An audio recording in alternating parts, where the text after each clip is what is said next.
All right. Okay, guys. A non-conference game this week. Atlanta, very good offense, second in the league in passing. They got a lot of skill guys. Quarterback's playing really good, so it's a big challenge. We got another offense, a good offense ahead of us. And by the way, happy Thanksgiving, everybody out there. Any questions? Guys, questions for Paul Guenther? We got none. Go to Sean. I know you kind of mentioned it already, but what are some of the challenges that this Falcons offense presents? Well, you know, they got a bunch of first-round picks up front on the offensive line. They got two really good backs. They can run the ball. Matt Ryan, you can get him in and out of good plays to the line of scrimmage. And they got good skill guys on the outside, including their tight ends. They got three or four very good receivers, guys that can do a lot of different things. Both run after the catch. They got some gadget plays in there that they'll use some of these guys with. So they got a full group, a full complement of guys that'll be a challenge for us come Sunday. Yeah, Paul, Jerry McDonald, you guys come in every Monday, make your corrections, and move on, regardless of whether you win or lose. But that loss was tougher than most. How's the bounce back been? The guys have been great. I'm proud of our guys. I mean, obviously, last week was the challenging week with, with the guys missing and all that stuff. But we come in, and I always tell them, you gotta win. You gotta take lessons whether you win or lose a game, especially when you lose. So sometimes when you win, you feel good, and a little detail here or there, we got to stay on top of it. But the guys are in good spirits. They're excited to go this week. I'd say they're more pissed than anything. All right. Happy Thanksgiving. All right. Thanks, guys. Appreciate it. Have a good day.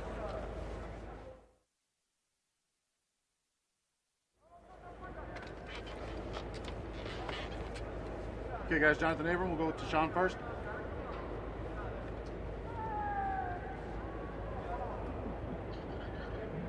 Hey, John. Going up against this Falcons offense, obviously they have one of the better receiving corps in the league. I'm sure as a defensive back, you're always competitive. Do you get up a little bit more when you're going into a matchup like this? Not really. I mean, every game is kind of what we consider a big game because it's the next game, and that's the only thing that matters. You know, we've kind of went over these guys. You know, they got some of the premier guys, top guys across the league, like Julio, Calvin Ridley. They got a tight end that's playing really well this year, Hayden Hurst. But then, you know, they also got Matt Ryan, you know. So, you know, we prepared this week. You know, we're ready to go out there this week and just get the job done. And Johnathan, how would you describe the bounce back from the Chiefs game? Were you guys angry? How would you describe your emotions afterwards and how you bounced back this week?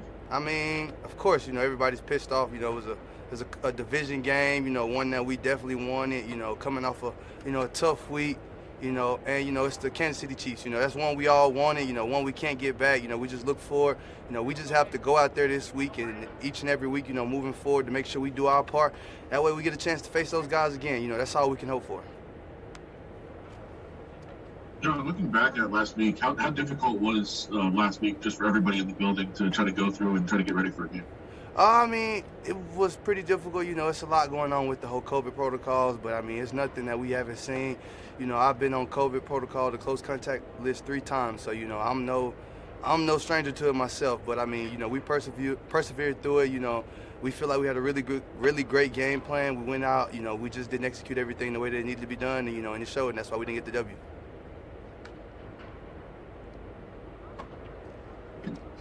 Hey, John, kind of on that note, I mean, was there anything that you learned the first time you were on the list, you know, having no practice leading up to the game that kind of maybe helped you in this next one? Yeah, I mean, this last game? Yeah, I mean, you just have to, you know, pay attention on the Zooms. You have to do a lot of extra work on your own, going through all of the practice film. You have to watch everybody else's rep, you know, to see how, you know, things are being played, you know, the route combinations, and our coaches do a really great job of preparing and, you know, putting together these game plans and giving us tendencies and things like that, you know, and so just studying that, you know, that there enough is enough, and you also just have to get a workout in twice a week, you know, just keep your muscles getting ready to go. John, looking back to the last drive that Kansas City had in the last play, how much did you guys learn from that? How much did you talk about it, and what can you take away from it? I mean, we didn't talk about it no more than any other play. I mean, it's just a correction that we came in on Monday, we fixed. I mean, the one thing that I learned from it is, you know, you can do your job the entire game. Now, one play you don't do your job, it shows up. And, you know, it just happened to show up at a critical moment in the game. Hey, Johnathan, Coach Gruden and Guenther have both said throughout the course of the year that a lot of guys on defense kind of take their cue from you in terms of your energy and the way that you play. Are you cognizant of that? I mean, do you want to play to a certain standard to inspire teammates, or is it just the way you play normally, or how do you break that down? I mean, I don't really think about all of that. I mean, I just think about going out there doing my job and just playing the game the way it is meant to be played. I just can't help that. It shows through the passion and just the way I play. It just kind of pours out. So, I mean, other guys taking and feed off of it, I mean, it's a good thing, but it also can be a bad thing because if I don't have the juice, and then it's just like, okay, if I'm thinking about that, but for me, I just take the chance to try to plug into somebody else because we got a lot of guys on this team that play with a lot of great effort and energy, and so I think we all feed off each other. It's not just a single motive. Looks like we got one more, Jerry. Yeah, the obvious one. It's Thanksgiving Day. What are you thankful for today? I'm thankful for my family. I'm thankful for my daughter. Thankful for God giving me, air in my lungs and being able to come to work today. Thankful to be a Raider. Appreciate it. Thank you. Happy Thanksgiving, everybody. Hey, Greg, Jerry McDonald. There's various analytic sites and people that evaluate this kind of stuff. There seemed to be a consensus that Derek's game against the Chiefs was pretty extraordinary when you factor in the drops and some of the other stuff and the way that he played. Did you see it that way, or is it just kind of a continuation of what you've seen all year? No, I think Coach Gruden would agree as well that he's improved every game. He's gotten better every season that we've been here, and so I think it being the third year in the system certainly has helped him. But the improvement from game to game and from practice to practice has been apparent to us, and we like where he's at right now. He can certainly get better, and we expect him to get better as he expects himself to improve as well. But it was a good game for him, and now we just got to continue to follow those games up. Hey, Greg, I know that Raheem was, the defensive coordinator there before taking over as interim head coach, but was there any sort of noticeable change on defense once he did take over? There's some subtle changes that we've seen defensively. We've, broke down their season, the entire season. We've also just broke down the game since Raheem took over as the head coach. So we see subtle changes, as you would expect anytime there's an interim head coach that takes over. Hey, Greg, Derek credited you a lot with what he says is his process or his routine. He said things that you went over when he was a rookie. I was wondering, when you look back to his rookie season, what do you remember about working with him, and kind of how has your relationship progressed over all these years? He was an extremely talented player, extremely intelligent, all the things that we're seeing right now. And he really had a thirst for knowledge and wanting to get better. So we just tried to help him, as he had said, with his what we call a winning routine, and it changes from week to week. This week's a different routine than any other week. It's a shortened week. We've got Thanksgiving, so practice changes. So his routine has to change to make sure that he's prepared for the game on Sunday. So things like that, I think I've provided him to be a good sounding board between him and John, and helping that relationship as well. But again, he's as we all know, he's a very talented thrower, and he's an intelligent guy, and I really believe that our system here with John really plays to his strengths, and he's excited about it each week when he comes in and gets the game plan, and I know certainly John's excited as well, the things that he can do with Derek Carr. So we just ask him to get a little bit better every year, or every day, constant, never-ending self-improvement, and if we can just continue to keep him on the upward climb, we'll be okay here. Yeah, Greg, Paul was saying that after that tough loss to the Chiefs, he thought that the defense was more pissed than anything else. They weren't like dejected, more so that they felt that they kind of let one get away. You think that's kind of the way the whole team feels? Yeah, definitely a different feeling here than any other the seasons that I've been a part of, and I think it's confidence, really on both sides. But I can speak on our side of the ball. We've got a very confident group that feels like they can, move the football, and they also feel that they're a young group that's got a chance to get better. We've mixed in some veteran players, and Jason Witten that made a huge play in the game, but they genuinely respect each other. They genuinely like one another. So it's just a good feeling in the locker room of a group of men that are working towards a common goal, and they really we feel like as an organization, talent-wise, that we're getting better. So just continue to improve and get better, and continue to add pieces to the team. And we like where we're at. We are pissed about it. We feel like, that was one that got away from us.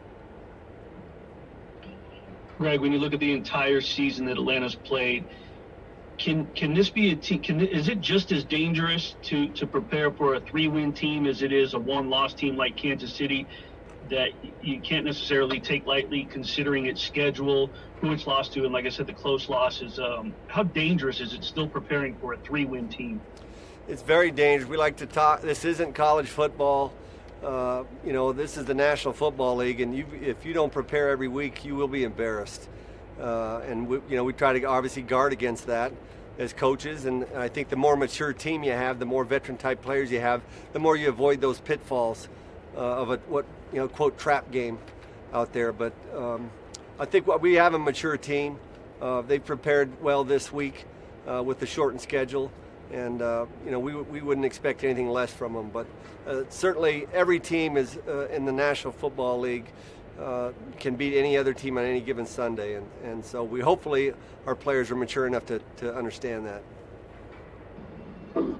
Hey, Greg, number one, happy Thanksgiving to you and yours. Number two, what are you seeing from Marcus Mariota thus far?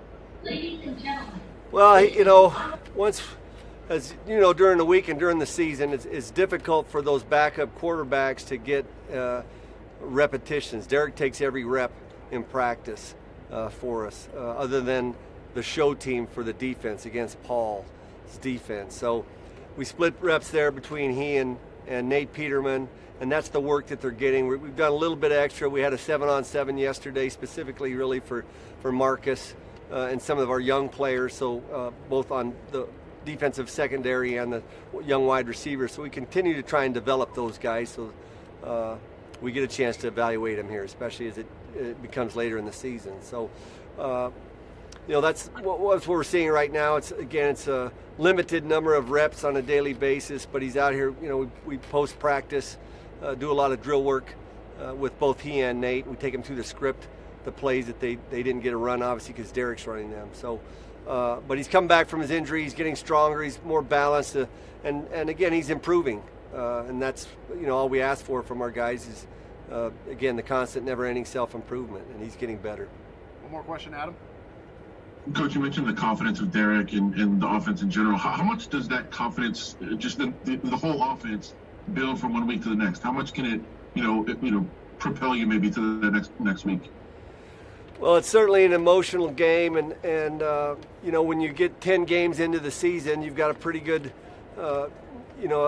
sample size of games. And I think through those 10 games, on our side of the ball, our players feel like that, we can stack up against anybody. We've played a number of different defenses and different teams that we feel like in our own minds, nobody stopped us but ourselves.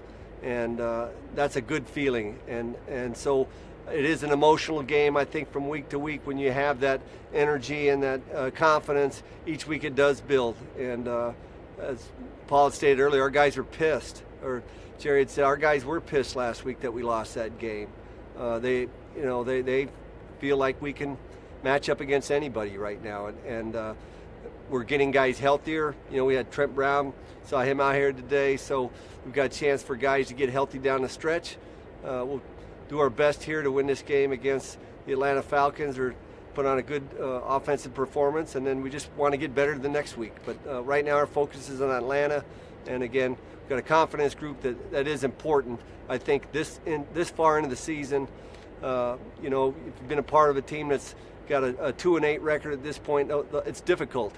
But where we're standing right now, we feel okay about it. We'll feel, again, Jerry, they'd say they're pissed about it, the record that we have right now. I think we should be better, and that's a good feeling to have as a coaching staff, and certainly for our players to feel that way. Great. Thank you, so thank you, guys.